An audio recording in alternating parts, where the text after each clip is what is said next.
ação e tal. Cara, eu quero começar a investir em renda variável. Qual que é a melhor forma para um investidor que nunca investiu antes, ou alguém que quer investir com muita segurança, começar a botar o pezinho em renda variável para vocês? Qual que é a melhor forma? Eu acho que até brincando com o lance do Lucão, Uhum. porque que ele sempre acerta o pico, tem Isso. Pode se apoiar em mim, eu sou a muleta do episódio. a Fintuit americana tem um estrategista lá de um banco, né, que eles falam, eles criaram o ETF Uhum. inverso, que é tudo que o cara recomenda publicamente, eles vão lá e colocam um Caraca. vendido daquilo, Isso é Se o né? ETF tá audacioso. perfumando bem, esse cara tem que ir embora desse Não, banco. esse cara, o ETF tá muito bem, né? Então por isso que esse perfil tá crescendo cada vez mais. Então até para introduzir o assunto, acho que a maneira mais fácil das pessoas começarem a investir em renda variável, ou seja, em ações, reduzindo todo esse risco aí, utilizando diversificação, é Uhum. através do ETF, que é um Perfeito. fundo passivo que não fica fazendo discernimento entre, eu acho que essa ação vai subir, eu acho que aquela vai cair, não.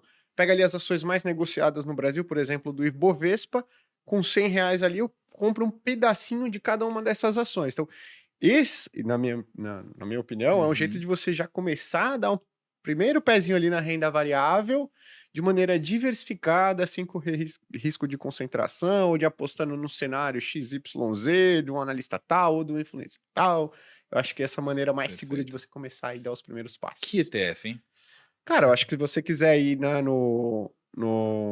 falando de ações brasileiras, é ETF de Ibovespa. A Ibovespa é o principal índice de ações Sim. aqui do Tipo Brasil. um BOVA11, Ibova assim. 11, exato. Você vai no Ibova 11, você com R$ 100, você compra um pouquinho de cada Uhum. ação aí mais negociada no mercado brasileiro. Uma coisa também interessante é porque às vezes você está no momento que você quer comprar empresas menores, né? E às vezes você está com receio de escolher justamente uma empresa menor que pode trazer algum risco. Você pode comprar um ETF de empresas menores também, né? Um Small 11, alguma coisa assim, né? Perfeito, Então, né? assim, o ETF é uma forma muito inteligente de você começar a se expor, porque você consegue começar a sentir um pouco da adrenalina da renda variável, só que sem a responsabilidade de escolher a melhor ação dentre um universo de possibilidades, né?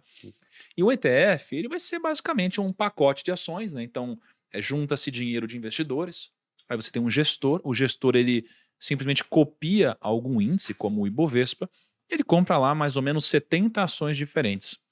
E aí a gente começa agora a negociar o BOVA11 como se fosse uma ação. Então eu vou ter um retorno passivo, né?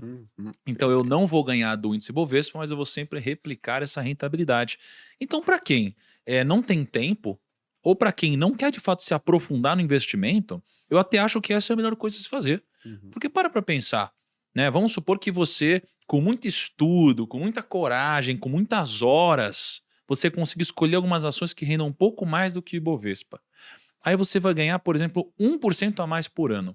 Ah, não valeu o esforço. Cara, qual é o custo de você ter 1% a mais de rentabilidade? Porque a sua hora tem um preço, né? Então, se você trabalha e você vai ter que, além do seu trabalho, trabalhar, entre aspas, mais 20 horas por mês para estudar e escolher bons ativos, talvez faria muito mais sentido você não investir essas 20 horas para escolher bons ativos e você usasse para trabalhar, ganhar mais dinheiro e investir de forma passiva, né? Então, o ETF, ele funciona tanto para ações quanto para fundos imobiliários, né? Para uma série de coisas. E o ETF é uma boa forma de a gente começar. Você acha que o Thiago, cara investir 20 horas por mês, ele já tá bem forrado de... eu acho que não. de Eu acho que conhecimento aí? sim, mas depois de alguns meses ou anos, Entendi. né? Mas, aproveitando o estudo que o Gui citou, eu vi esse estudo que ele fez, eu achei bem interessante, pelo seguinte, eu adoro ETF, lá fora. Nos Estados Unidos eu tô investindo só via ETF. Eu acho que é uma forma muito barata, porque a taxa lá fora é 0,0 alguma coisa, para você diversificar em 500 ativos, sendo que você pega os 500 ativos do S&P, que é o principal índice americano, você vai ter que os 10 maiores são 25% do índice. E aí você pensa em alguém que vai começar a comprar empresas lá fora, o cara pensa em Apple, pensa em Google, pensa em Tesla, pensa em Meta, né? Todas essas empresas estão nesse ETF com um peso bom, eu acho. Já aqui no Brasil, o estudo do Gui eu achei interessante pelo seguinte, ele mostrou, olha, você compra a melhor ação, tem um retorno foda para muita volatilidade. Você compra 5 melhores, o retorno é muito bom para menos volatilidade. Você compra as 10, cai um pouquinho o retorno, mas a volatilidade cai. Você compra 70, a volatilidade quase não cai e o retorno cai pra caramba. Porque você está montando uma carteira com um monte de empresa mais ou menos. E aí, Não tô falando para você começar sozinho sem iniciante. Você pode começar a diversificar aos poucos, mas no Brasil, entre um ETF ou um fundo de um bom gestor, e há vários que dão a surra no Ibovespa, eu preferiria, e vai ser a mesma coisa, só que ao invés de comprar a cota do ETF em bolsa, é até mais simples para o iniciante. Você vai lá e compra um bom gestor. Você dá o dinheiro na mão do cara, deixando bem claro que isso não quer dizer simplesmente que agora acabou minha tarefa, porque tem gente, isso aí tá bem exemplificado pelo que aconteceu com o fundo do Peter Lynch lá fora, né? Uhum. Vou citar aqui depois, que mesmo escolhendo um baita de um gestor, que em 10 anos poderia transformar 10 mil reais em 200 mil reais, tem gente que consegue perder dinheiro em fundo assim. Porque o mais importante também para o investidor não é só comprar bons ativos, né? É aguentar a volatilidade daquilo para esperar o resultado no longo prazo.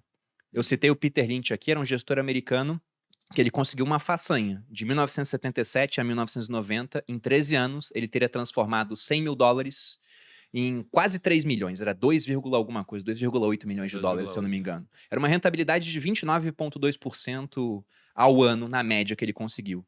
E o mais interessante, né? A maior parte das pessoas que investiram com o Peter Lynch não ganharam dinheiro, elas perderam. Porque elas entravam igual o Lucão entrou em Saraiva, no topo. E aí, quando caía, vendia. Então, o cara fazia a mesma coisa que o investidor pessoa física faz em bolsa, que é comprar na alta e vender na baixa, no fundo. Então, mesmo quando você delega, seja através de um ETF passivo ou seja através de um fundo ativo, você ainda é o cara que tem que estar atrás pensando, não vou tirar o dinheiro e agora que está caindo eu vou botar mais porque confio em quem está investindo e a confiança é muito importante, ou agora que subiu muito eu vou tirar um pouquinho porque quero usar para outras coisas ou diversificar mais minha carteira em outros ativos. Perfeito. É até assim, eu gosto muito de investir sob a filosofia da Arca, né? Então, já que a gente está indo do investimento mais acessível para algo mais complexo, e a gente falou que talvez o mais acessível para um iniciante seja um ETF, porque você não precisa do trabalho de escolher o melhor ativo, você compra pacotes, né? A Arca é basicamente você dividir o seu patrimônio em 4 partes, né? Em ações e negócios, em real estate, em renda fixa, né? Em caixa, em ativos internacionais. Então, olha só, você consegue montar a sua Arca, eu respondi uma caixinha nos stories ontem, com mais ou menos R$ 430. É muito acessível. Que beleza. Então você pode comprar um ETF de ações no Brasil, por exemplo, um BOVA11, que hoje deve estar mais ou menos uns R$ 110 para você investir. Você compra 70 ações com R$ 110. Você consegue comprar um fundo imobiliário, né, um fundo de fundos, ali com algo menos do que R$ 100, tipo um BCFF11 ou algum outro fundo de fundos. Renda fixa, você pode colocar no Tesouro Selic a partir de R$ 30, então você já tem um investimento extremamente seguro. E você pode comprar 500 ações dos Estados Unidos, né, basicamente comprando um ETF de S&P 500, simplesmente comprando o IVVB11. Então, se você só fizer isso, você já tem uma carteira extremamente diversificada com R$ 400. E se você não fizer nada, você pode apostar que você vai estar entre as melhores rentabilidades no longo prazo se você fizer poucas movimentações, porque você vai ter pouco efeito de imposto, pouco efeito de custo, não vai fazer a maioria das cagadas que as pessoas fazem por descontrole emocional ou falta de conhecimento, tá? De uma forma muito acessível. Só que isso aqui a gente chama de investimento passivo. Se você quer gerar alfa, ou seja, você quer ganhar da média, aí você já tem que pensar diferente. Você precisa pensar em fazer escolhas melhores do que a média, tá? E aí você precisa começar a pensar de uma forma ativa, tá? E aí tem 2 formas. Aí você pode ir para um caminho de escolher bons gestores que vão fazer uma gestão muito boa do seu capital, ou você pode escolher boas ações.